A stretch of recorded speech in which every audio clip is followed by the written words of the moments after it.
මටයි කියා තේරුනේ පමා වෙලා ඕතියක් ප්‍රාර්ථනා සුන් කළේ ඔයා තමා මං ඔයාට බාර දුන්නු ජීවිතේදා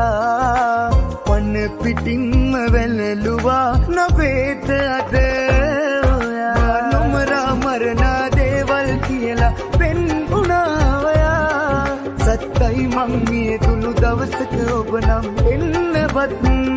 එපා නොමරා මරණා දේවල් කියලා පෙන්වුණා ඔයා සත්තයි මං මියදුණු දවසක ඔබ නම් එන්නවත්